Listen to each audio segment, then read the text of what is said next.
Okay, guys, we are officially starting our group chat. So I've actually been like kind of doing the group chat for about 15 minutes. I did hit record because I wanted to get a lot of data.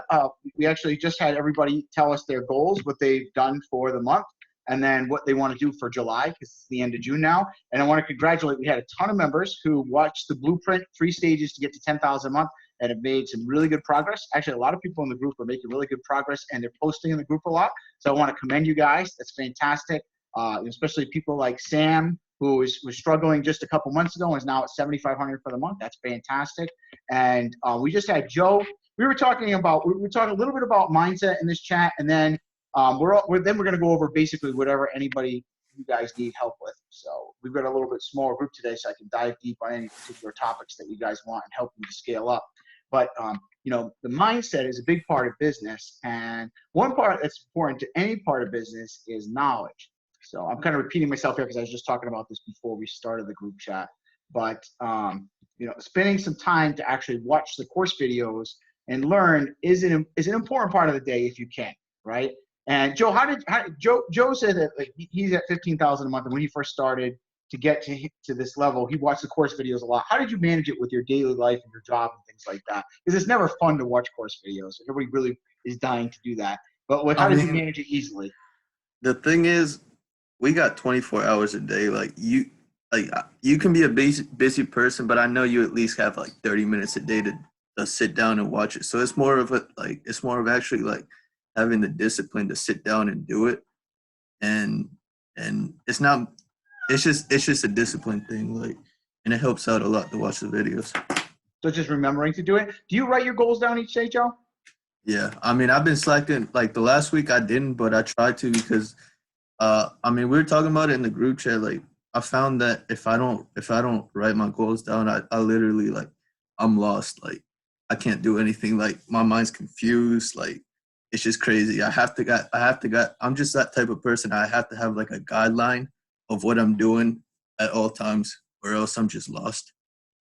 I feel the same way. I feel like what is something that I can help you guys with? What's the difference between Facebook ads and stories, Jay asks. Okay, so a Facebook group post, are you talking about, Jay, why don't you unmute yourself? We can talk about this. And then we'll talk about Letgo getting the stick. Okay. Let me get my phone. Here it is. So I can show you. It's a good strategy to get ads to stick after you had so many cursed accounts. Okay. So is Jay there? Yes. Hey, how's it going? Can't complain. Good. Awesome. So I just don't understand what the difference. I got Facebook ads. Honestly, on Sunday, one of the other guys in our group posted a picture of cash. It was ugly, I guess, an ugly ad contest, you could say. And he's like, this was blowing up my phone. So I was like, all right, how good could that be? So I posted that exact ad. I didn't, not the exact, but I copied the picture, and then I made exact words what my version was. And I'm not even kidding. I couldn't handle all of the leads. I got probably maybe 35 to 40 people just constantly messaging me.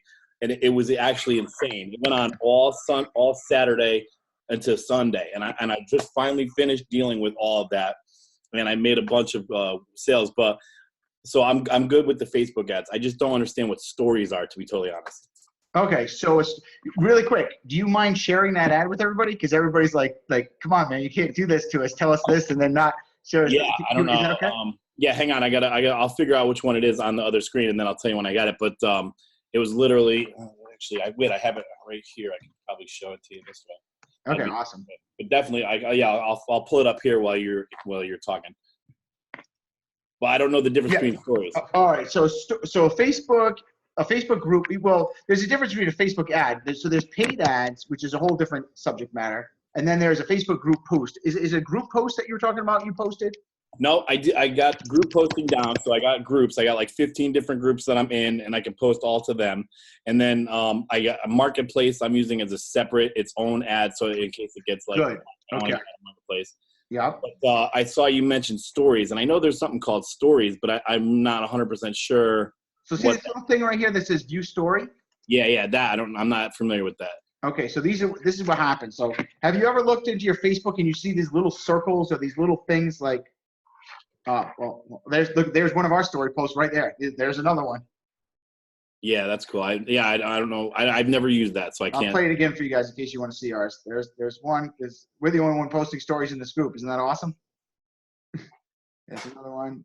By the way, see how we posted stories for watches too and cameras? This is really important because we steal so much business with getting not just phones, but cameras and smartwatches too, okay? So this is a story post. So I'll stop sharing for a second and I'll pin the video on myself. So if you go onto your Facebook profile, you see these things, like there's these stories up here.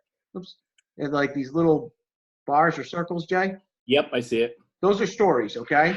Now, what will happen is if I post in those groups, they'll appear. If I'm in one of those groups, the story for that group will appear here on my profile. So it kind of like the group almost promotes your story to all the followers in the group, kind of, okay? Now, to add to your story, you just go to that group. Like I'll go to that group, RI Resale. Okay, so I'm in that group now, and there's a little button that says add. Okay. Yeah. So you see where the camera is, you hit add, and then what you do is you just add a photo. I don't have a pick of phones really quick, so I'm gonna make a fake one. I'll just put some packages to the picture of up here, just to save time. Okay. So like let's picture this was phones and cash. And then you hit the little sticker button, and you can put little things in there, right? You can add text. You can add all these cool little, emojis, GIFs, right? So like if you want to put cash for phones, you can type in cash paid for phones. Just play around with the different options here. Oops. I hit the wrong thing. I hit the squiggly draw thing. There we go. So this, like cash for phones. And then you can make it bigger. Oh, okay. I see what you're doing. Okay. Like that, right? And then you can add another text, put like my phone number there or whatever, right? And that's how you just make those stories. And then when you're done, hit the save button and it will download it to your phone. And then you can just upload it to other groups. So you put it in one group, and then you continue to go to all your groups and upload it. You used to be able to do it 20 groups at a time, but too many people caught on to that, so now they limit you to only one group at a time, unfortunately. Cool. All right. I have that ad on if you want to see it. I don't know. Do you want to see it, me holding up the screen, or do you want to see my screen on the computer? Screen on the computer is good. Just really quick, you guys asked about the phone number. We definitely show the phone number in the ad. So as you can see, the arrows pointing to it. It's catchy. There's a little finger pointing right to it. It's good to have things pointing or arrows at your call to action, which in your situation is the number, because obviously it draws attention to that, so people will call. And these work awesome. These stories are probably one of our best ways of getting phone calls, to be honest. Wow, cool. Yeah, just call me like that one there. So, all right. Who's doing those? Give me a 1 if you guys are running stories right now. Give me a 2 if you're not. And then I'll unpin it, and Jay, you can share. 1, 2, no, okay. If you're not doing stories, guys, you're definitely missing out. Stories are awesome. You want to post stories. So the cool thing about stories too is that you can post every 24 hours. So the story will last 24 hours, gets promoted. Our stories on average get 1,000 views per day collectively or more, okay? Which is amazing. I bet I'm going to guess all your posts combined aren't getting 1,000 views, if for free at least.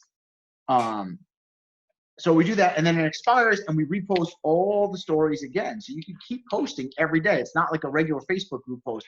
You can post your stories for 24 hours. Once they expire, you post them all again. And the thing is, the admins don't usually ban you because the stories aren't like in everybody's faces. It's just a little button right there. So, the admins aren't like deleting these regularly. They're not banning people from groups, so they're usually okay with the stories. Someone says, how can you tell when you're getting leads from a story? Well, you can't, there's no like definite way unless, they tell you straight out. But when we post in stories, we get a lot more calls. I mean, when we started doing stories, our business went up. So we knew that was working really well. And you could see the views. It will tell you how many views you got on your story.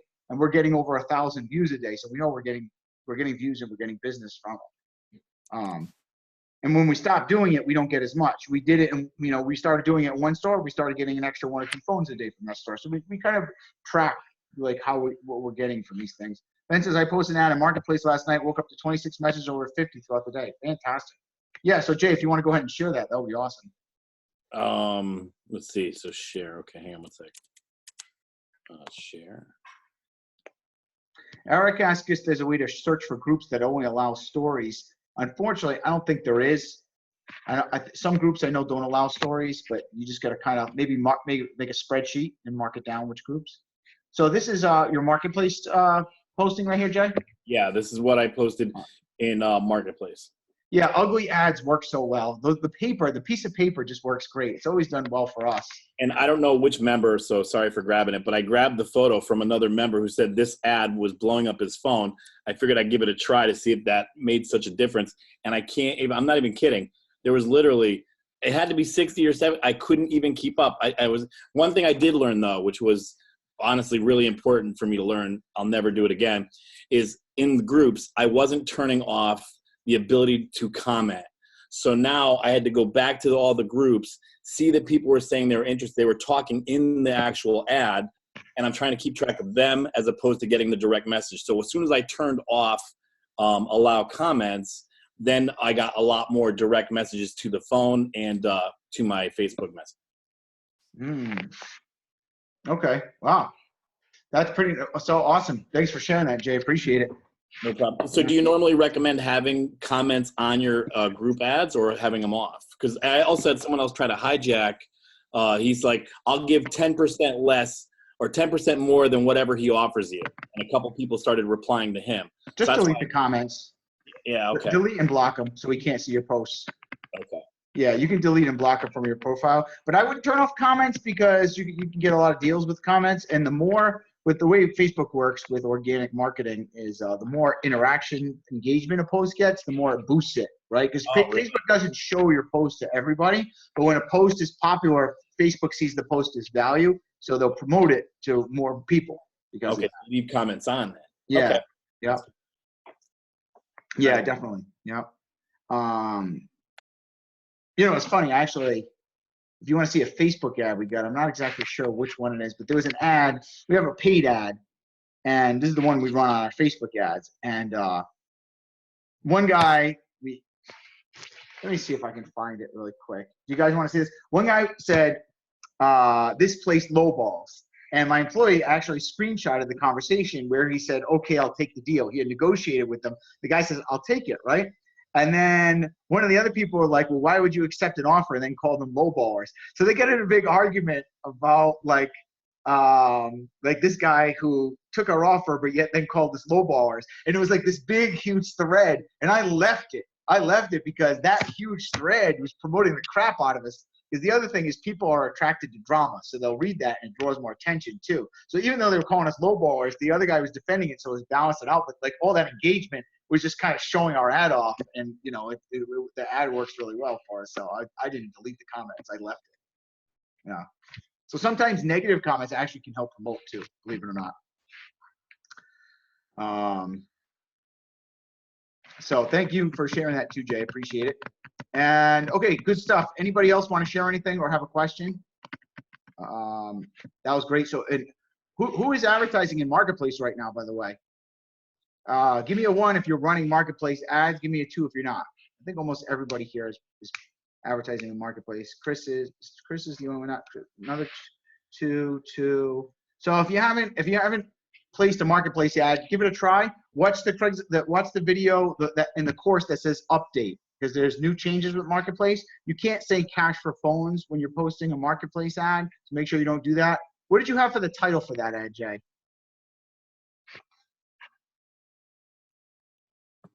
Let's see. So the title was iPhone 6S. Okay. Price was $600. And then it says in the description, I pay cash for many smartphones, tablets, even laptops. I'm looking to buy most models. They can be in all types of condition, new, used, cracked, etc. I'll come to you. Because I'm brand new. I literally started last week, so I wasn't pushing it too much, so I was coming to people. But now, after seeing 80 freaking responses, I'm starting to, okay, there are people out there. So Good. Awesome. That's great, by the way, and congratulations on your success with that. Yeah, getting them to come to you is really helpful. Now, have you tried Letgo yet? I just posted on Letgo, but one thing with I also posted on Letgo. But one thing I noticed about that is I was getting a lot of scammers trying to get me to ship a phone, because I was also selling one that I did purchase. Okay, so a couple things with Letgo you're going to run into, guys, when you post on Letgo. The key to Letgo is just spam. Like you just, I hate to say this, but like you just want to post like 3 to 5 ads every day with Letgo, and you're going to get a lot of junk replies. So don't just completely ignore those. Don't even look at them. Like if they say, is this phone for sale? You're going to get that all the time. Anybody got that one? You're going to also get, Asher says 14 Letgo ads a day. Awesome. And Asher says 7,500 for the month. You're also going to get, like people wanting you to ship the phones and things like that. And you're going to get the scam messages. So don't reply to those at all. Just move on. Only look at the ones that say, I have this phone for sale. And you can tell they're actually looking to sell a phone. So that's it. Skip all the other ones because you'll save yourself a lot of time. Good to know. Yep. And post like 3 ads on Letgo in like different sections, and that will help you. Chris says the Craigslist hack works like a champ. I've got about 20 ads on 2 accounts and only 1 flagged. Wow, awesome. Great job, Chris. Who's using my Craigslist hack method and work? That's fantastic to hear that you did that and it's worked really well. Joe is. He's at 15,000 for the month. Awesome. David is. Oliver hit 3,000 his first 2 weeks. Fantastic. Jay is good. I'm glad you guys like the Craigslist hack. Mine all stick. Okay, perfect. Who is not using the Craigslist hack method? Give me a 2 if you're not. The Craigslist cheat code method. We did this I think almost 2 weeks in a row I showed this. The Craigslist cheat code, yeah. So let's see, 5 people haven't done it sometimes. Okay. Wade says, is this where we copy ad titles of other ads and chain them? Yes. Yep. That's the Craigslist cheat code method. Because that way you can post ads. You can get, 3 ads on Craigslist done in 5 minutes. So it saves you a lot of time. And the ads typically stick usually. Jerome says, OfferUp has been ghosted. I started a new account and noticed they let me open a new account, but everything I list is ghosted. Do you have a way to help me? It sounds like your account might not be good anymore, Jerome. So I'd switch to a different platform. OfferUp is really tricky. We almost abandoned OfferUp. It's almost not worth the hassle. It's OfferUp, you can post 1 ad a day on, but don't go crazy on OfferUp. But if that happened, get a new device, start a new account from a different Wi-Fi, and see if that works, Jerome. And Jerome, you're in my area. I get it. Do you mind if I give you some tough love, Jerome? Because I see your ads all the time. Is that okay? Are you able to unmute yourself?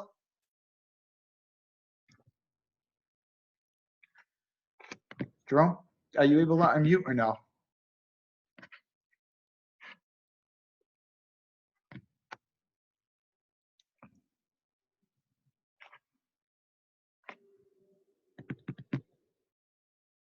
Hello?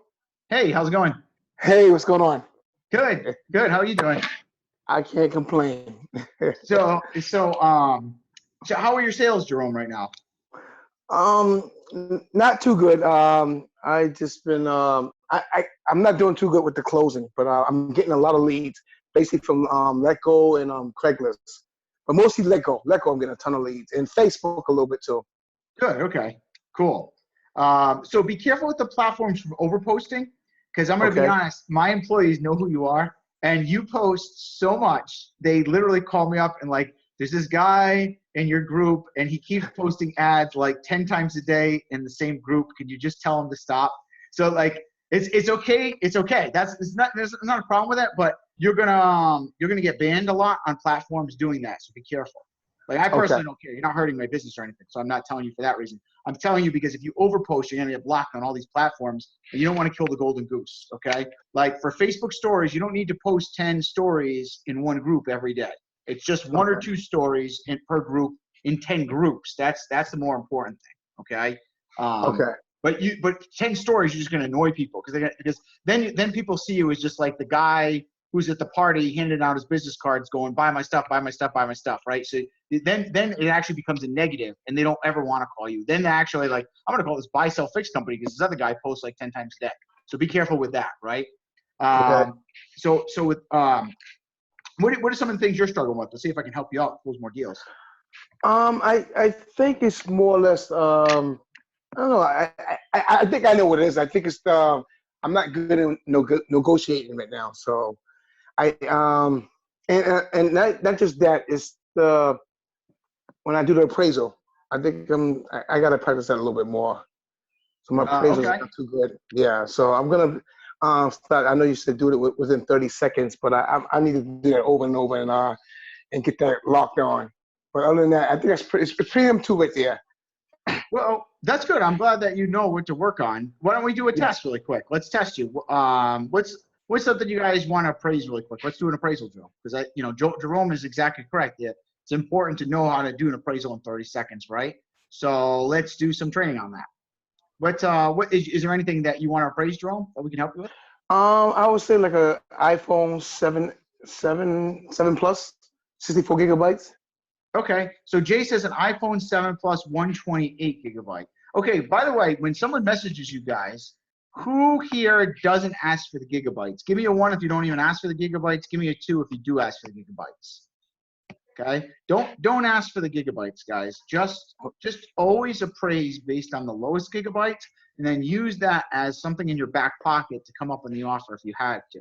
Okay, so I just want to let you know if you're appraising based on the gigabytes on the first offer, then you might not have much room to play in the negotiation because most people are going to do it that way anyway. So even your competition, like if it's 128 gigabyte, most people are going to give them the appraisal anyways on the 64 gig. So it's better to give them that and then try to save the deal, work your way up. So let's do an iPhone 7 Plus. Let me see. Is there a 64 gig 7 Plus? I'm not sure if it's only 32 or 64. Let me just check real quick. Plus 64 gig. Yes, they do. Okay, so iPhone 7 Plus 64 gig. What carrier should we do? What carrier? Verizon. Verizon? Okay, so let's do Verizon. iPhone 7 Plus 64 gig Verizon. So Jerome, before anybody else gives their answer, tell me what you think it's going to sell for on eBay, and then how much you're going to praise it for, Jerome. And then we'll see what you did, and I'll see if I can help you fix where you might need some help in the appraisals. Okay, let's see. So tell me what your offer would be on that, Jerome, and then tell me how much you think we'll sell it for. iPhone 7 Plus 64 gigabytes, right? Yep. Someone says Now, here's 7 Plus doesn't have a 64 gig, but there's like a ton of them, so I'm pretty sure it does. I think because I'm on eBay and there's a ton of 64 gigabytes, I'm pretty sure it does. Now I'm on my cell phone, so 7 Plus. I'm not even finding too many things at all. I'm finding 6 Plus, 8 Plus, 8. No, I haven't found Okay, one so of them. maybe that's a mistake then. So yeah, because there's a lot more listings for the 32. So let's change it to 32. I didn't think there was a 64, but when they showed up, I thought so. But I think it was 32, 120, and 256 is what they made it on. Okay. 32. So yeah. So do iPhone 7 Plus 32 gigabyte for Verizon. Okay, let's see.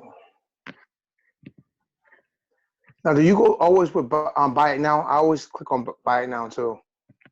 Oh, I don't. I only go by solds. I don't really like to go by just buy it now because auction sometimes gives you a very real-time, accurate depiction of the market. Sometimes the market shifts, and last week's buy it now might be a little different than this week's market. Like eBay sales, I don't know if anybody's noticed, but this week has been a little slower. I don't know what it is. All online sales really end up dying like the end of July. Like it really goes down, and then after 4th of July, it kind of picks back up again for online sales. So the prices have gone down a little bit. Has anybody experienced that on eBay? Yeah. Joe says the whole month's been slow. And that's probably why you guys are buying tons of phones too, because a lot of people have their stuff listed online. It's not selling, so they're selling it to you because they don't understand. But really, if they just drop their price a little bit, it would sell, but they don't know that stuff yet. So. Okay, so I would say it's selling for about $270, and for $270, I would probably offer somewhere around $270, like $160, something like that. $160, $150. So you appraise it as 270, and you're going to say 150, 160 you would offer on that? Yes. Yeah. Let me just look through a few here really quick.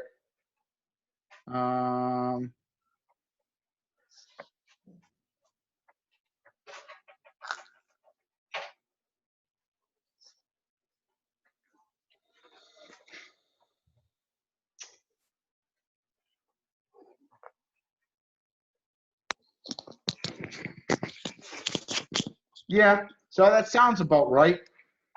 I think 270, to be honest, is a little high. Just my gut from looking at the other ones. I think probably 250 would be a little bit more accurate. Like I think maybe a couple weeks ago it would sell for 270, but right now I think like 250 might be a little more. 250, 260. But you're right. You're pretty much in the ballpark, which is good. What is everybody else's number based on your appraisals? What do you guys appraise as, and what would you offer for that? And it was Verizon. So Verizon, iPhone 7 plus 32 gigabyte. We didn't do bad ESN on that one. It's an iPhone 7, so more than likely it's not going to be a bad ESN. You're pretty safe to buy those as clean at this point because it's an older phone. Let's see. Oliver says 2 at 270. Patrick says 150, 270. I mean, I don't think it's 270 is a bad idea. I think I'm just going off base of the fact that it's a little bit slower now, so I want to make sure I buy a little bit less than what it is. I would say 250 is what I'm going to praise at, and I would say for buy like 130, 140. But you're doing pretty good, so your appraisals aren't too bad, Jerome. You did a pretty decent job. Okay, great. Yeah. So that wasn't too bad. And you were fairly quick too, actually. So I don't think you were that bad. What do you think? Well, we was talking, so I was actually shuffling through the thing as we was talking. So. Okay. Well, good job. So that's good. How many leads are you getting a day, you think? I would say about 20, 25. Okay, so that's pretty good. And how many do you close out of that? Ooh, my closing is really bad. I don't close much at all. I haven't bought a phone. I haven't bought a phone in 1 week. I probably bought one phone. Okay. Yeah, so it's been crazy. Are you doing phone calls or texts? Texting. Do you want to show us some of your screenshots and critique and see? Yeah, let's see if I can. I'm not too good with the phones, but let me see. Yeah, 1 second. Let's see if I can find some stuff.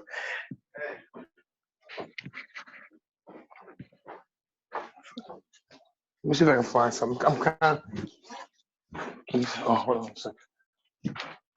Okay, and while you're doing that, Jerome, does anybody else have any particular things that you guys want to cover today? Just trying to give everybody a little something that they need, Is anybody else having a struggle or a particular issue that you want to learn more about? Hey, Dave. Hey. Hey, it's Oliver. Hey, these scammers, man. Jesus Christ. I seem to be a magnet for them. So what do you mean the scammers? Can you be specific on that? I posted one of the group this morning. Had a guy just got a MacBook Air for like $399. He's like, oh yeah, I'll pay $400 plus unattended shipping for overnight to Miami. That's one guy. Luckily, a whole bunch of guys, commented on it, and Okay, so let me stop you. Are you actually responding to eBay messages? No. So I received them, and I saw it, but I didn't know what to do with it, so I just posted in the group just to see what everybody else was Did the guy buy your item? No, he did not. So wait a minute. So how are you getting this? If you're not answering eBay messages, you didn't buy the item. How did you get the message? No, he sent me the message. I just didn't respond to it. Just ignore it. just don't even open those messages. You want to see something? Let me show you my eBay messages right here. Watch. Look at this. We haven't responded to an eBay message that someone hasn't bought an item in like 6 years. Jesus. Yeah. Let me show What about offers? Do you like say you got a item for sale? I don't know. Just say 270. No. Everybody goes, if they don't buy, they get nothing. Okay. If they don't buy, I don't talk to them. Period. Gotcha. Seriously. I mean, look, time management is really important, Oliver, right? Mm-hmm. And like, see all these? These have not been responded to, and like, we just don't Do you see no response? We don't respond to anybody. If they don't buy, now this person bought, see, ended. So as long as it says ended, then we'll respond to them. So if that means they bought the item, because if not, you're just going to get a bunch of lowballers. You're going to get a bunch of finicky people. And the other thing is that people that ask a lot of questions when they buy stuff will haunt you throughout the entire sales process and after the sale too. The I've noticed that. problems are the people that you have to answer a million of their questions before they buy it. And then later on, they're still saying, hey, I know you didn't say it came with a charger, but you think you give me a charger too? And you're going to get stuff like that. It's just, let me ask you this. Would you rather deal with all that hassle, or would you rather sell your stuff at $5 less each and just flip a ton of phones? And just Absolutely. It's just, we were just talking about that, the whole slow month, and I just put these phones, I changed it for $250 now just to get rid of them, Exactly. So if they don't buy, someone says if they don't buy, don't reply. Absolutely. That's it. That's my motto. How many people here are using that strategy and not replying back to anybody who doesn't buy? One. Yes. Joe is good. One. Okay. So most people. Ben is not. Okay. If you're not trying, I know it feels weird at first, but you're not going to get in trouble with eBay for it. There's no obligation. You're not obligated to respond to customers. Okay. If they're not buyers, you don't have to do anything. And it doesn't help your feedback reading. It doesn't hurt you at all, okay? Because what it is people ask a lot of questions, aren't really ready. Like deep inside, there's something that like hasn't emotionally clicked yet, and they're not a serious buyer. So their fears are going to come off in a matter of a bunch of questions. So that's what all those people that are asking questions are. They're just kind of fearful. They want to prick your brain, but they're not really deep inside ready to pull the trigger. So someone who's going to buy, they just buy. You don't have to answer the questions. They just go purchase it. Yeah. So that will save you guys a lot of time and a lot of headaches too. And also, if has anybody ever got one of those letters after they sold something asking to ship to a different address? Well, if you make sure that your messages only say ended at the end of them, you won't ever reply to any of those scammers. You won't have to worry about it because you're not responding to eBay messages, period.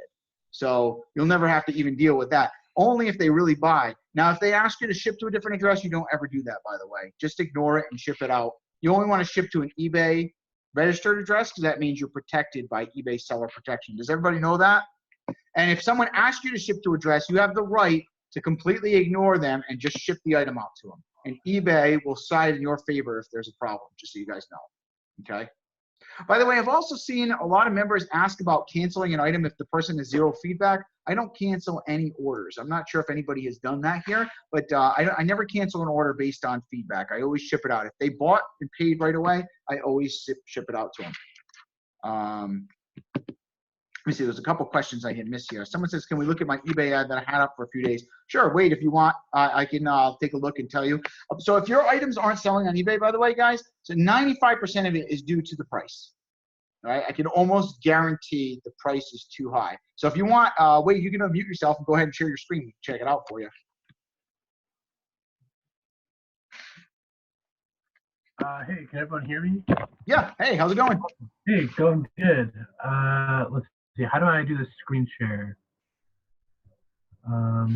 So there's a kind of like a square, looks like a square with an arrow pointing up. Yeah. Okay. And then the top left one for the dashboard, you're going to click on that one. Wait. Does that work? Can we all see it now? Yep. There we go. Awesome. Cool. Cool. My eBay.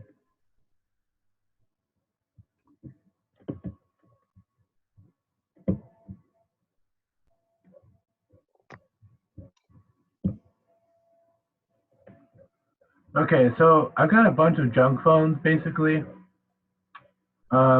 I just sold this one right here. I don't know why it's still live, but how long you been doing this, Wade? Are you new? Yeah, I've been doing this. Let's see, I've been in the course for about maybe a month now. Okay, cool. I just saw. Yeah. Can we look at your listings for 1 second? Just want to point out a couple of things. If an item's only like worth $5 or $10, like see that $2 starting bid thing, like some of those, Yeah. You might not want to list those at all because it might just be more headache than what it's worth. Yeah. And you're not going to make any profit on those. Like you never want to flip anything worth less than $30. Like even if someone gives me something for free, I usually won't even sell it for 15 because it's not worth the hassle. And usually that's where most of the problem buyers come from, like negative feedback and things like that. Okay. But For sure. if you were new and you're just trying to get some sales under your belt, then that's cool too. Yeah, I mean, honestly, the first couple of phones I bought for $5, and they weren't like, it was one of these broken ones. Yeah, one of these ones. But yeah, I kind of feel that for sure. Okay. Okay, so I guess here's kind of the listing I wanted to look at was this one. I just bought this last, I think, Saturday. Bought it for $80. I think I kind of overpaid.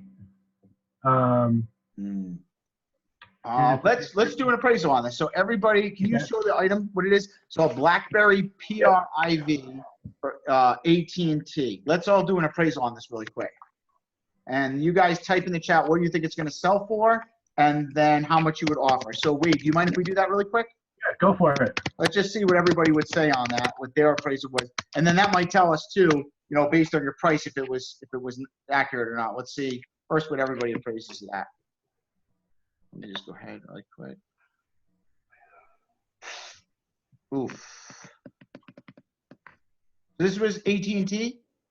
Yeah, the buyer had an AT&T SIM card when I bought it. Yeah, and it worked with my AT&T SIM card that I had. It might be a different carrier and just might be unlocked.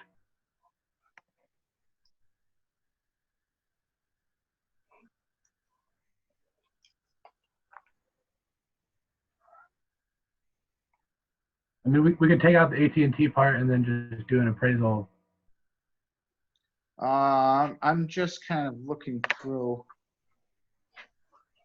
Let's see. So this is a tricky appraisal, so I'm gonna just tell you that up front and give you that. Okay. This is not an easy one to appraise. It's kind of all over the place. But let me see what everybody type in the chat. What do you guys think it's gonna sell for, and what would you offer? Asher says buy for 10 or 15, sell for 70. Nathan Great says sell for 65, buy for 15, 70-ish. Buy for 60, sell for 150.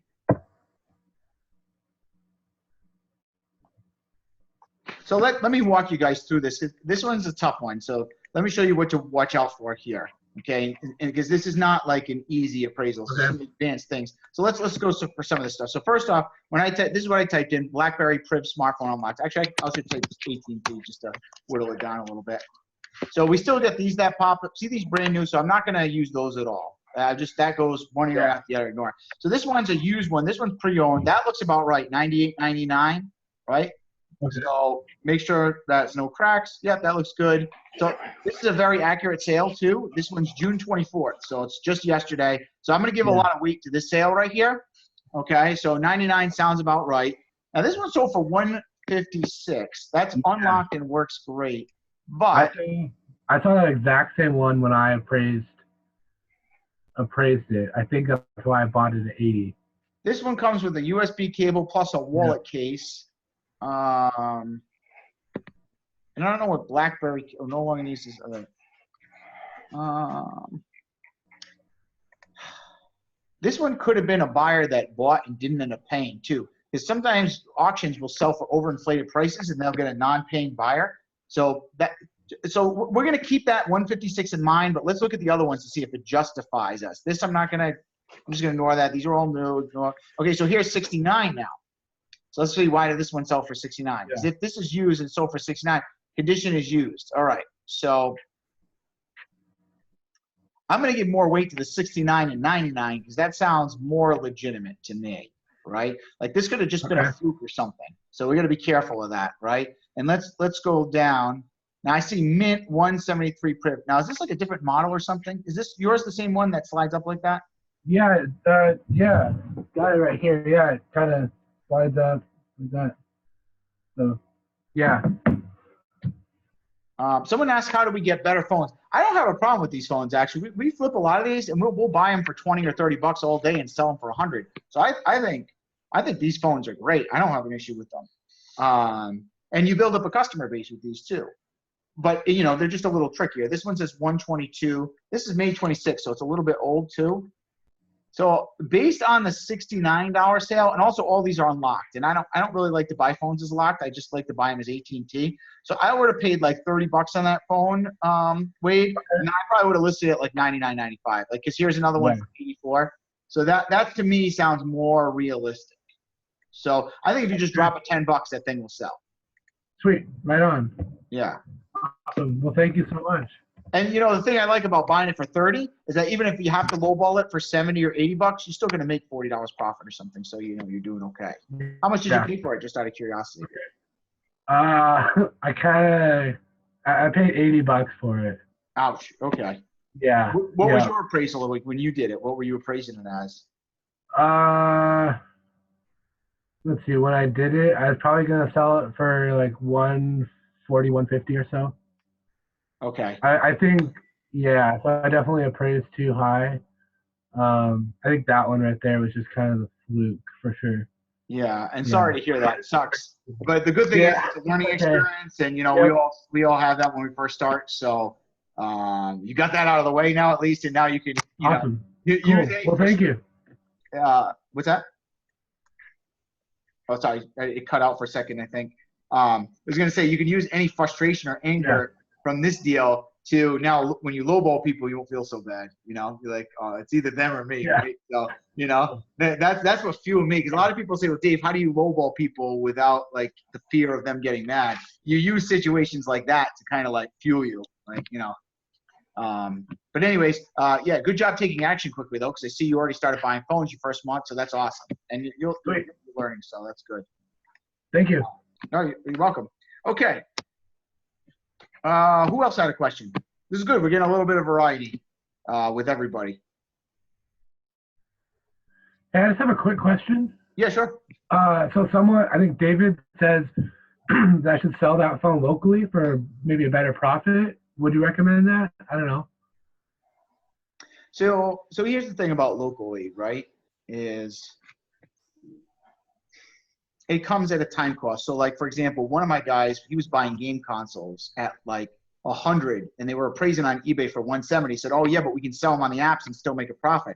I said, yeah, but that comes at a time cost of money, right? So you got to think like for the time that you'd be taking to sell that, you got to answer all the phone calls. You got to go meet up with the person. How many ads could you place in that time? And how many phones could you flip to make your money while you're trying to sell that phone locally?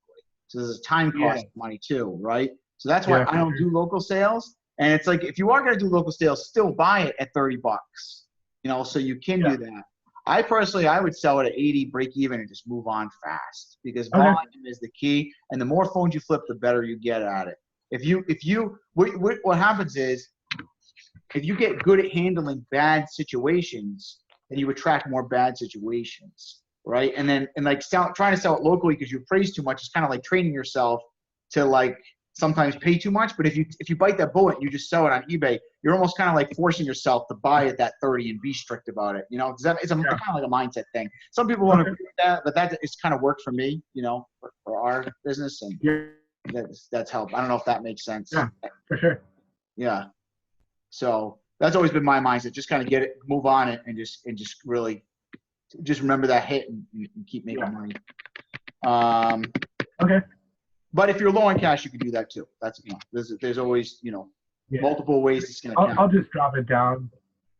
Yeah, I'll just drop it down and then sell it. Let's see. Someone says, how can I send my text so I can show the group? So Jerome, if you have Facebook Messenger, I mean, if it's a Facebook message, you can just share your computer screen. Or if you want to post your screenshots, you take a screenshot of your text messages and you can post them in the group under the group chat. Do you know how to do that? No, I don't know how to do that. Okay, so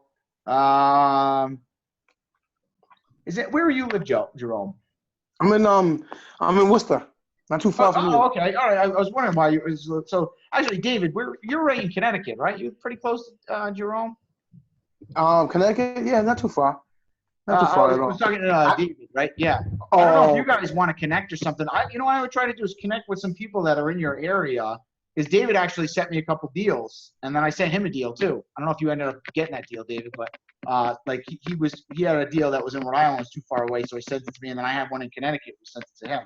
So maybe you guys can connect, and because you probably want to have someone maybe show you some of the stuff. Yes. Yeah. What kind of phone are Absolutely. you using? I'm using S8 Samsung. Nathan's a great guy. You can also connect with Nathan. He just said he's in Wareham, and he'd be happy to help you. Or David said he'll help you too. So if you want to connect with Okay. David, do you know who David is in the group? No, I don't. No, I don't. David St. John. Why don't you guys connect privately, and Okay. you guys can just talk and work together. You guys keep each other like accountable, and maybe set some goals together. Okay. That works for me. Yeah, you guys can try to crush me because you're in like the local area. See, we'll have a little New England competition here. You're in Mass, Connecticut. We'll see. No, I'm just kidding. But all right, cool. So why don't you do that, and then after you work with David for a little bit, we'll have you come on and I'll critique some text for you. How's that, Jerome? Okay, that sounds good. And isn't David? Was it David? His name is David. David St. John. St. John's. Okay. Yeah. Cool. Great. Wes, is anybody in the shore near New Jersey? Yeah, you guys. I think connecting with people is great, and that's what we have this group for. So I see a lot of you guys want to connect. That's awesome. If you do that, it will help you. A lot of the top members in the group, have other friends in the group that are doing well, and it really helps to have an accountability partner.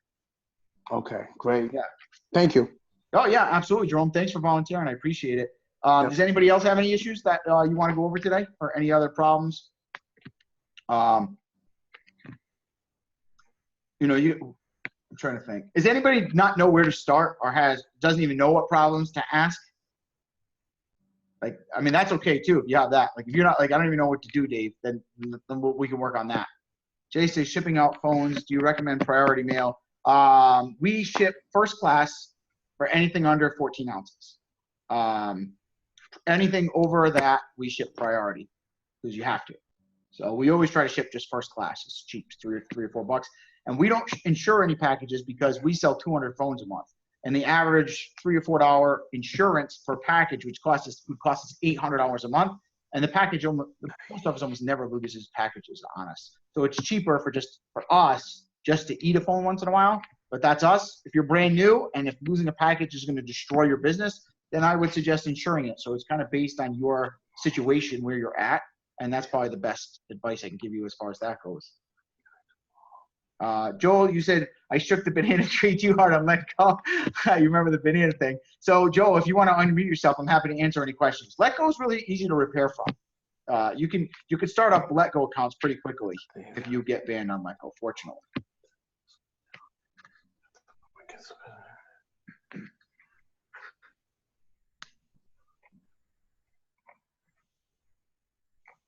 Hey, Dave.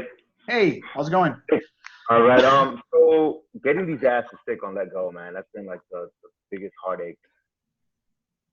Are you able to share your screen and show a couple ads that you posted? I haven't. I posted like 2 and none stuck, so I just went with Craigslist, because it's just been, it kind of, I don't know if it felt like it was a waste of time or. It's certainly not a waste of time. Who here gets a bunch of leads from Letgo? Give me a 1 if you get a lot of leads from Letgo. Give me a 2 if not. So 1, 1, 1, 1, 1, 1, 1, 1, 1. So just want to show you, Joel, that Letgo definitely is not a waste of time. But you gotta stick with it, okay? Because remember, it's not really a platform we're supposed to be posting cash for phone ads, right?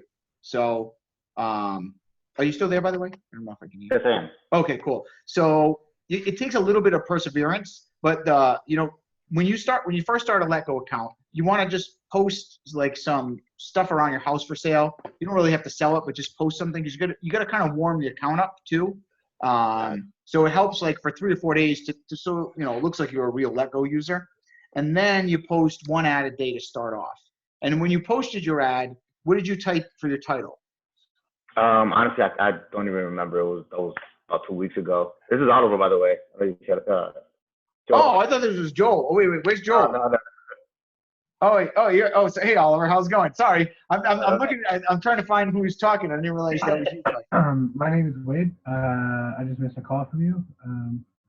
I don't know if this is a call about my Wade's closing ad. the deal.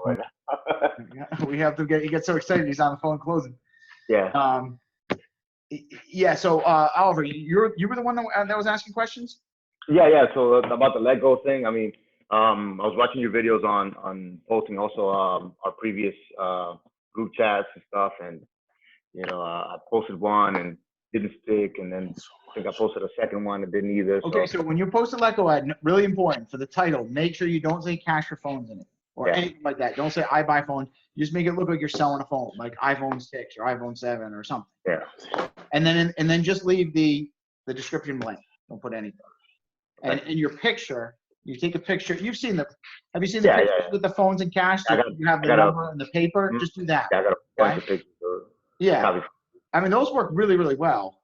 But you got to warm the account up too. Like if you start doing those ads immediately, if you just start a account from scratch and you start posting ads a lot right away, then the algorithm is like, wait a minute. So you want to just post a couple real things for like 2 or 3 days just to kind of warm the accounts up and then do that. All right. Okay. Yeah. Sounds good.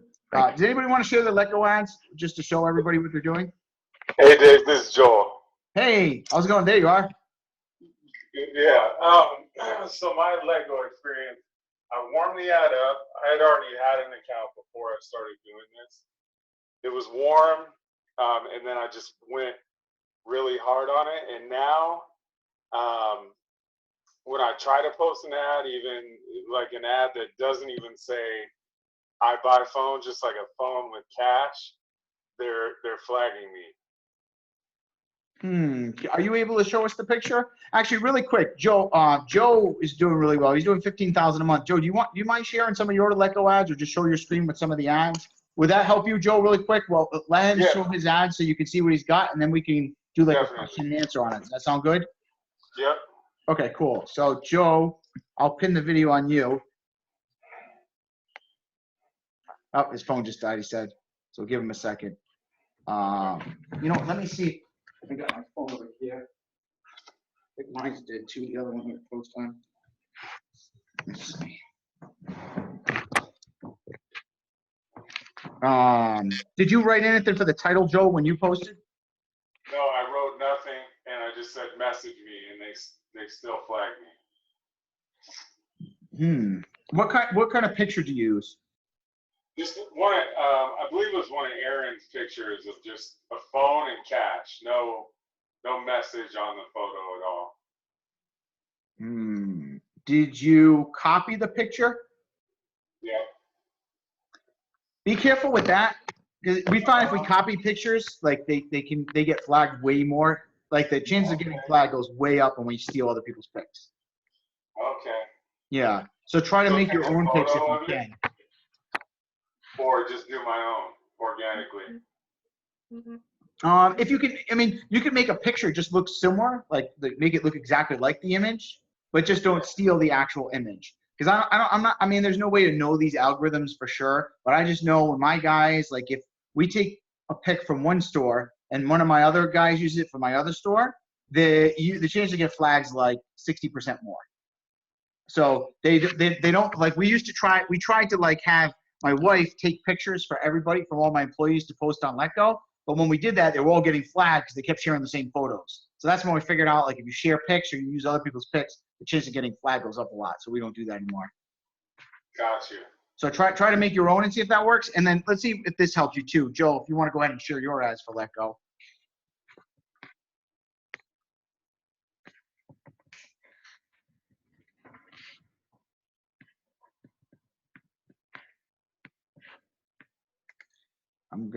I'll unmute you, Joe, so you can talk. Oh, me? Yeah. Yeah, I thought you said Joe. But yeah, my phone just died. But one little trick that I do with Letgo is that with services, if you post on services, you can have that one pic and then put it on like a bunch of different services. So it gets to a point where every day I could put one pic and it gets posted like 6 or 7 different times. Just that one pic, and then I do electronics too, and a bunch of different ones too. So that helps out a lot too. Do you do the same picture on each one? For if I do services, yeah, I'd use the same pic, but then for electronics, I gotta use a different pics and everything. Okay. But also, is your phone charging? Are you able to show it, Joe? Because I think it'd be easier to show a picture. Yeah, It's charging right now. Okay, cool. It just died. Well, you know what we'll do? We'll take maybe a couple other questions, and we'll come back as soon as you get the phone on. Because I think seeing the visual of the actual ads will really help these guys a lot. Okay, cool. And Nate says, this is if you pull ads from Google and you write on the pic and resell the photo under a different file name, resave the photo as a different file name. He says he never gets flagged doing it that way. Nate, can you show us some of your Letgo ads really quick?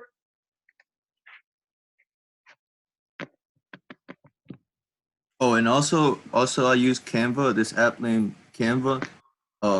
And I gotta put my phone number on every picture too, because that just helps out a lot more too. Because people just see the picture and just call right away. In Canva, you said you make that? Yeah, it's a free app. Yep. Yeah, we use Canva. There's actually a video in the course on how to use Canva. Yeah, that's where I learned from. Yeah. Does anybody use this? Canva.com? It's an awesome picture editor. It's great for advertising and stuff like that. Just log in. That's why it's so important to watch the videos, because there's just like little certain nuggets on there that they just help you out so much. Like I didn't even know this existed before.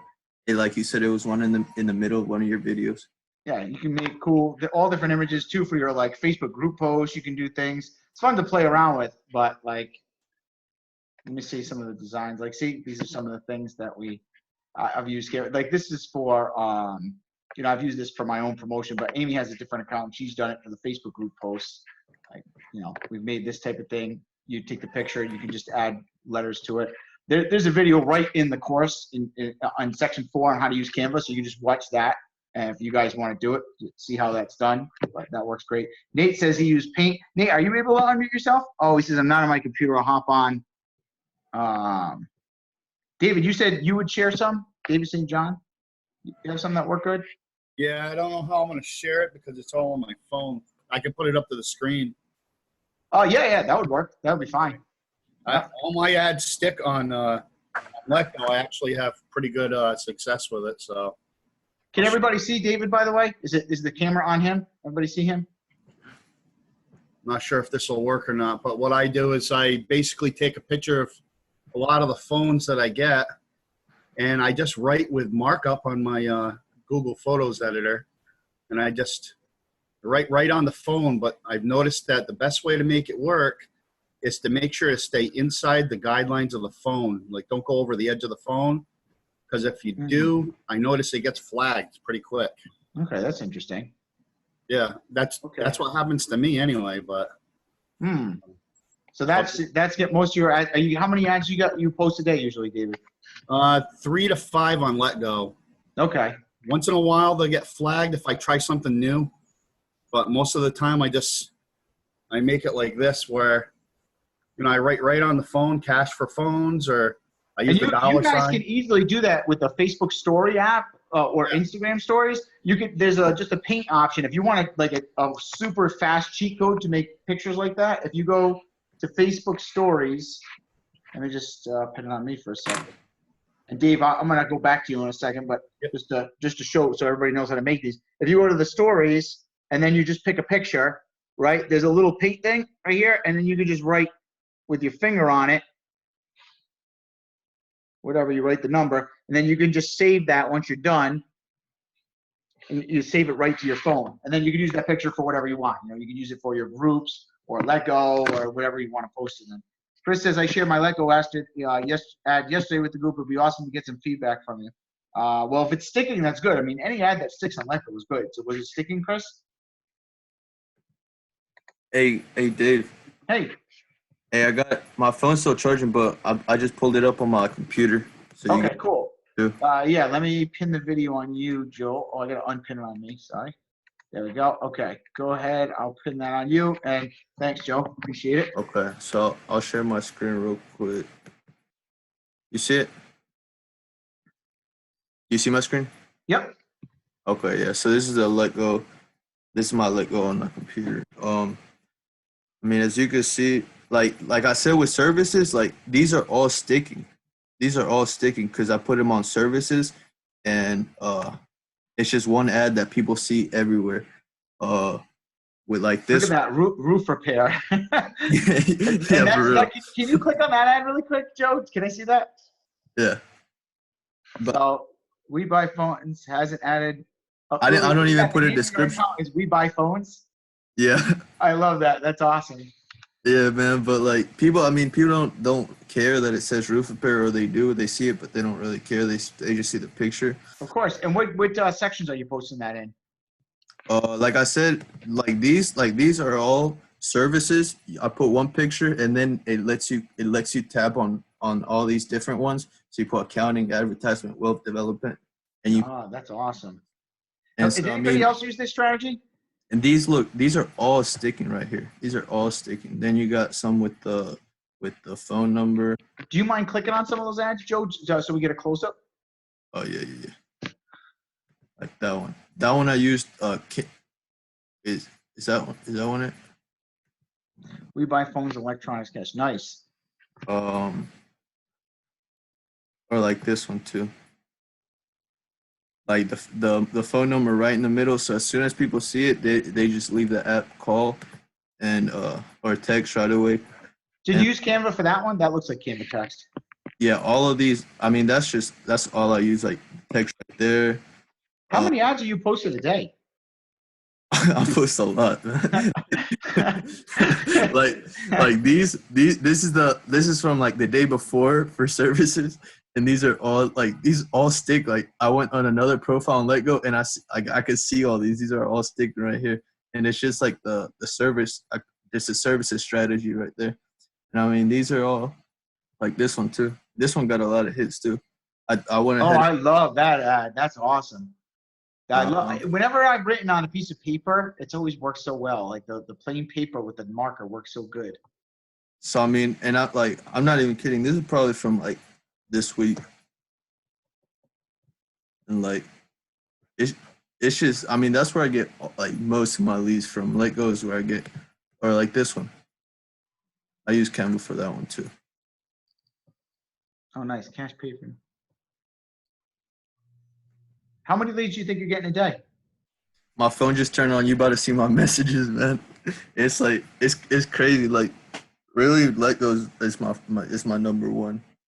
Do you get a lot of deals from Letgo, even though you get a lot of leads? Because there are a lot of you get a lot of poor quality leads too, though, with Letgo. I mean, yeah. I mean, you're always gonna get some bad leads on it, but I close a lot. I close a lot on Letgo. Okay, great. The one I use. It's my number one. It's my number one. Like every now and then you get a scammer trying to say, send me a phone or something like that. But it's so good, man. It's so good. My phone just turned on. I'm gonna one sec.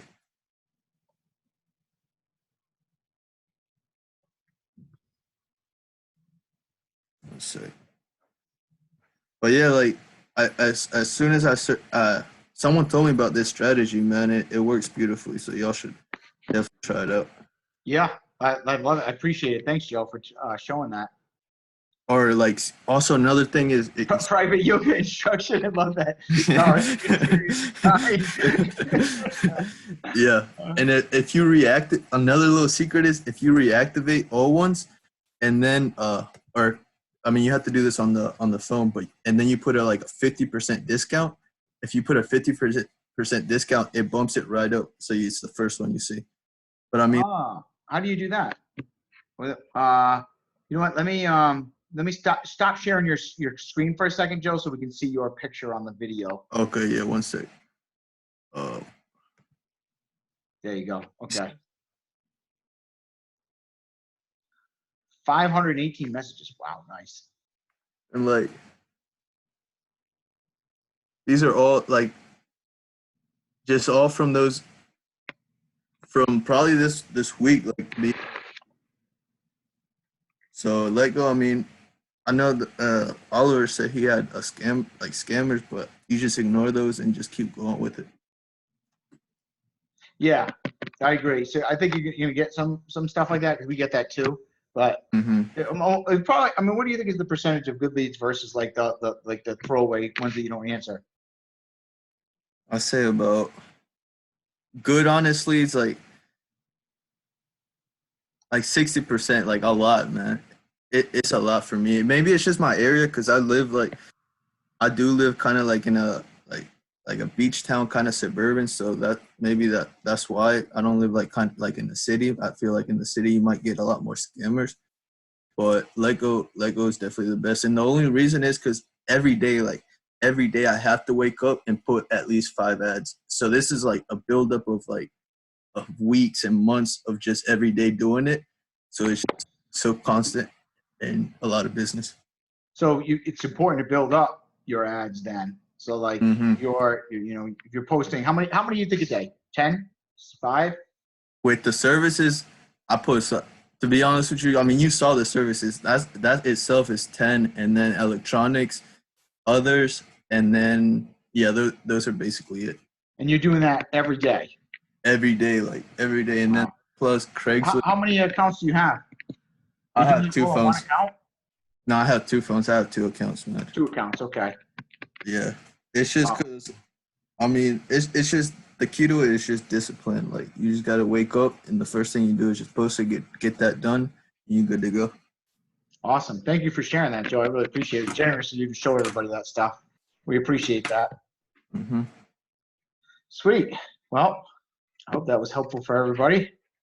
And I learned something myself there with those services. I tell my guys that stuff. It's pretty good. I like that. Yeah, man. Once I found out about that, you already know. Like I put so many random ones. Like you saw so many random ones, but people don't really care about the title. So, okay. Does anybody else have a question? Tommy asked, when we appraise phones, do I appraise at 60% of the price it's selling for? So Tommy, you can unmute yourself if you want. So you want to actually appraise, when you appraise, you're valuing the phone of what it's going to sell for on eBay. So it's always 100%. The offer is depends on the price. So you would use the quick reference guide and negotiation manual in the course for that. I don't know if you have that. If you can unmute yourself, I'd be happy to help you out. And does anybody else have some questions? Hey, Dave. Yep. Hey, I thought that it's just best to get rid of, not to use the quick reference guide as much, though. Why? I don't know. I think in one video I saw that you were saying try not to use the quick reference guide as much as you can and just appraise I mean, in the beginning, it's good to use it because it trains you what to do right. Just, not rely on it forever. But, if you don't know how to do it, then definitely use the quick reference guide. Okay. But also, do you have the negotiation operation manual, the one that shows what percentage based on the price? Yes, I do have it. Okay. You use that because that tells you the percentage for each price point. It tells you if it's less than 100, pay this percentage. If it's 200, pay this percentage. You know which one I'm talking about? You have that guide? Actually, is it in the course? Yep. So if you go right here, offer making percentage guide. Okay. Download that. I'll show you really quick.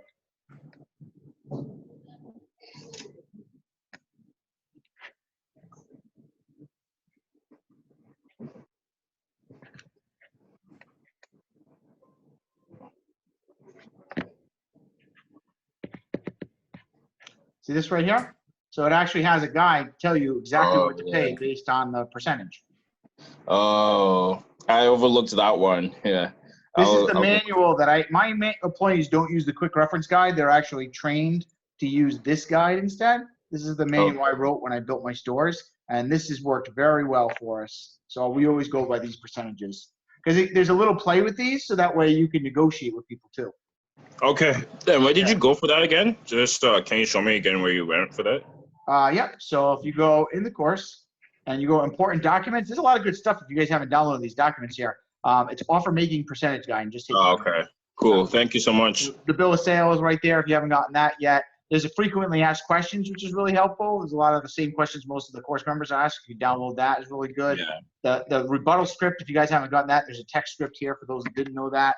That works good. And there's a training video for how to use the text script if you don't use that as well. No.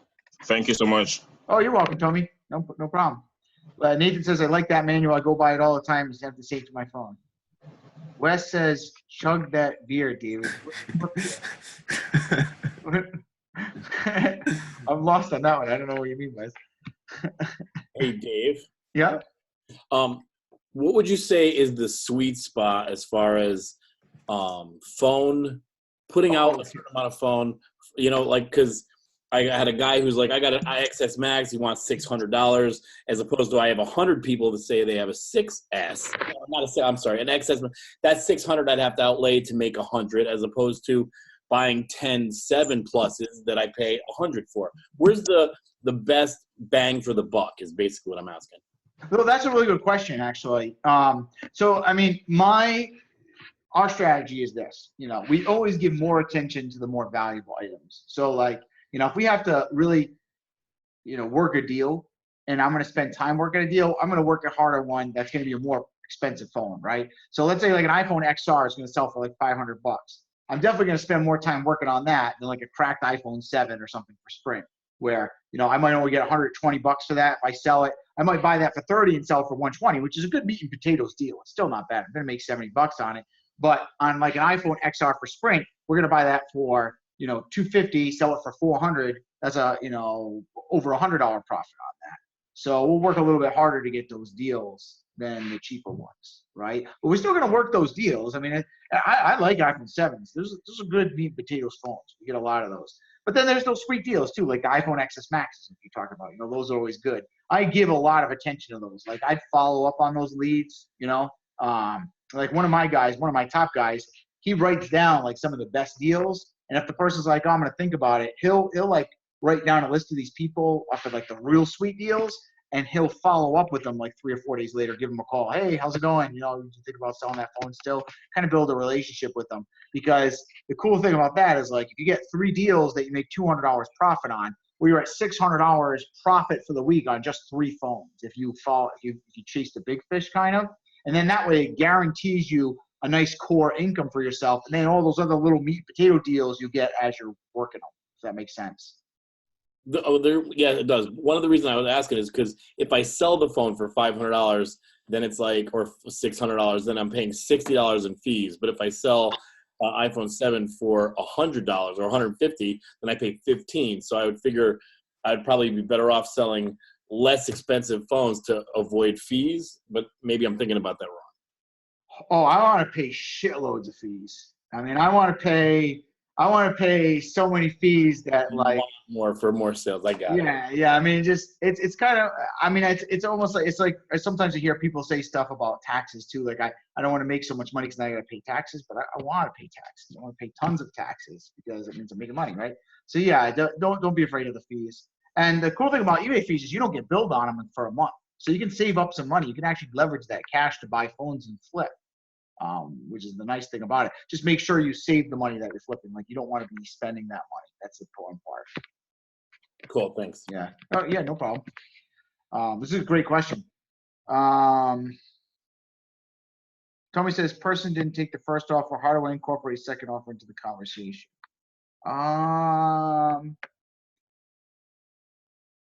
So Tommy, can you say what you mean? Like, can you unmute yourself and then just kind of clarify what you mean on that? Hey, David. Sorry for the background noise, but That's okay. So let's say that I offer like someone like $5 for the iPhone 5, and then they said no, it's too low. And that if I want to say I want to offer $10 for it instead, how do I like, play that? So Tommy, this kind of goes into what I was talking about with Jay, right? Like if it's a $5 phone, we're not going to give that a lot of attention. You know, make an offer. If they say no, I mean, you want to just get more leads, because if that's the case, like I'm not going to fight really hard for a $5 phone. What you could do though, if you're it's a slow day and you want to up that, what you try to do is bundle it with something else. That's the best strategy. Because if it's, let's say an iPhone 5 is only going to sell for like $35, $40. There's no room for me to go up. It's like take it or leave it $5. But I'll ask, like, do you have a laptop? Or do you have any tablets or anything else to sell? Because if you can find something else to buy, then you bundle those together, and that's how you get those deals. And those can add up quick. Like a $5 iPhone 5 could turn into a $100 or $200 profit deal if you could buy like even like a cracked iPad maybe, or like a Dre Beats headphones, or maybe a Bluetooth speaker that they got. We get a lot of those type of things, and 3 of those kind of janky items, I guess you call them, you know, they can add up quick if you're making $40, $50 profit, but you could buy 3 of those items in one whack. That's like $150 profit in just a few minutes for the meetup. And then you just sell them on eBay, because listing on eBay only takes about 2 minutes. So there's not a lot of work for that. Yeah. The work is negotiating, getting these deals. So if you can bundle the deal, that's probably the best way to increase your profits and make it more appealing for those people too. But that was just an example. What if it was like, let's say Google 3A or like a S9 or something where there's like more value. And if I want to add like $20 more to the deal, how do I play that into the conversation? Have you watched this video yet? Tell me, this would be a really good one. I want you to download this right here. So download the common objections and rebuttal script, right? Okay. Yeah. Because this actually gives you cookie cutter responses, and it's laid out where you can actually just copy and paste it right into your text. Okay. Yeah. And, I use that all the time. oh, you do? Good. Okay. Have you watched a training video though with it? I've watched the negotiation training videos and No. This video though, this one that goes with the script. I might have. Probably not then. So just watch this again, Tommy, because this I really break it down exactly what to say, and I break down the strategy, because it's hard for me to give you an answer on the group chat right now without like going deep. And if you just watch this video, it's going to give you that answer. Okay. Sounds good. So this probably will be the best negotiation video I could recommend for you right now based off that question. Sounds good. Thank you so much. Oh, absolutely. No problem. And then I actually break down multiple ways to respond to that second offer in that video for you too. Okay. Let's see. Okay, good stuff. We should be wrapping up pretty soon, guys. Did everybody feel like they got a question answered today? Did anybody? We covered a lot. We covered like mindset, Letgo, Facebook ads, a little bit of Craigslist, appraisals. We did everything. Is there anything else? Any burning questions anybody has before we go? And thank you, Joe, for showing us all that stuff too. Really appreciate it tonight. It was nice of you to share. I really like, it's really great when you guys have wins and you share it with the group. It helps everybody. You know, we all kind of work together, and the more we kind of share, the better we all do. So I really love it. If you guys have wins that you want, you know, let us know so I'll have you share it on the group chat. It's awesome when you guys do that stuff. And David, you too, thank you for doing that and showing us that and giving a little Letgo tips on that. Appreciate it. All right. Any last questions? Yep. Out of curiosity, Hey. you hear me? Yep. The Apple, when they buy them directly from Apple, they just do that sprint. Okay. What was that? That was it. You were cutting out, Francisco, so I couldn't hear what you said. But what was the question? Oh, my question was when you buy, because now sometimes people buy it directly from Apple. Do we just appraise those as sprint as well, since there's no carrier attached to it? If they say they bought direct from Apple, so really, when a phone is bought direct from Apple, what it will actually have is they actually will select the carrier. It'll actually tell them it'll let them select what carrier they want to pick. So that's kind of like a unique situation. I would appraise those a little bit higher than Sprint, like maybe a T-Mobile bad ESN price. Probably be the value on that. Because then what I would do is I would actually buy that phone, and then I would go through the setup and select Verizon, which would be a highest paying carrier, and then I'd sell it for that price. Does that make sense? So you're saying to sell it probably with T-Mobile or Verizon? Well, no. I would appraise it I would buy it for the price of a T-Mobile bad ESN phone, right? So that's like what I would appraise it at. Okay. But when I sell it, I would go through the setup process, and I would select Verizon as the carrier to be used for the phone, which would bump up the value, and I would sell it as a Verizon phone, so I make more money. Does that make sense? Because wouldn't they come? Because I believe they come unlocked, don't they? No, it's weird. When they're really bought from Apple. See, if they tell you they're bought from Apple, but they're really not, then I don't know. Then I don't know the answer to that. But like officially, when you really buy a phone from Apple, they'll actually have you pick a carrier, and then it will lock the device to that carrier. Is what happens when they're officially bought from Apple.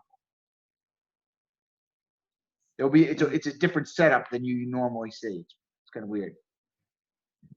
Okay. And the only reason I say that is because I bought one from Apple directly too, and mine's T-Mobile, but mine's unlocked already, even though it's not paid off yet.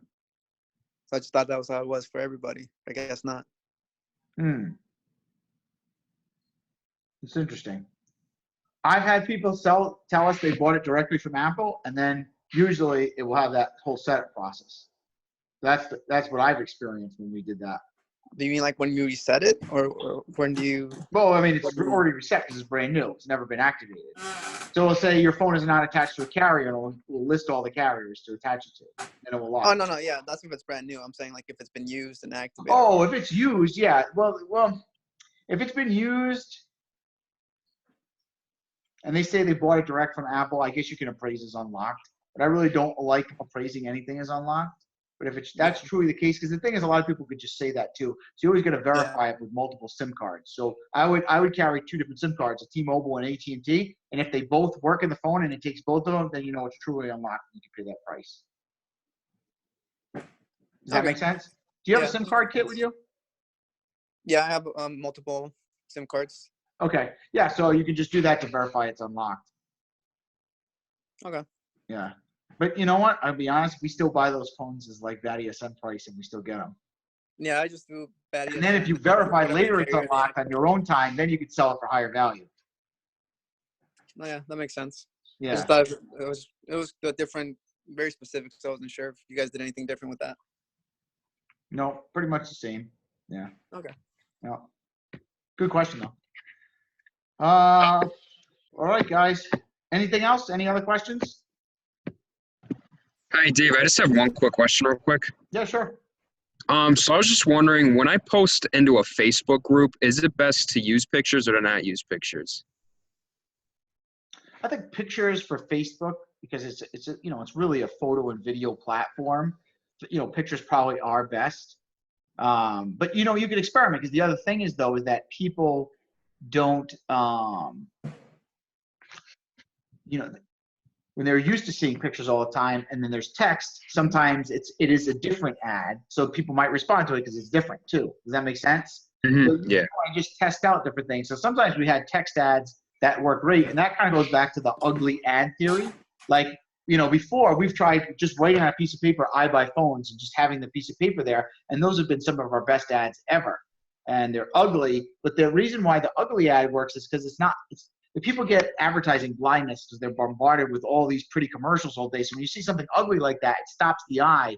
And in today's market, attention is the biggest currency. So if your text ad grabs attention and it gets responses, then I say do it. But the only way to know that, Patrick, is probably it's better just to, one day post 15 text ads and do it for like 1 or 2 days, and then the next 3 days post one with a picture, and then you determine which one got you a better response. Did you get more with the text, or did you get more with the pictures? And then you can come up with your own answer for that. Does that make sense? Okay. Yep. Thank you. Yeah, it's always good. There's never anything wrong, because it's free advertising, right? So it doesn't hurt to try different things. Once you find something that works, you stick with it and you just keep doing it. But if you can play around with it a little bit, it doesn't cost you to do it, and you might discover a text ad that works great for you. Like that whole paper thing I discovered on accident once. I posted. Yeah. All right. Thank you. Yeah, you're welcome. All right, guys.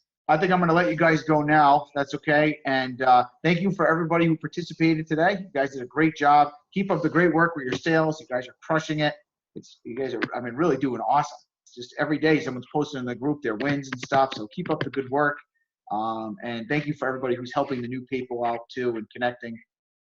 Keep that up too, guys. So have a great day and have a good, I don't know if I'm going to see you guys by the 4th of July. I think so. Yeah, I'll see you guys before the 4th of July. But everybody have a great week, and we'll see you again.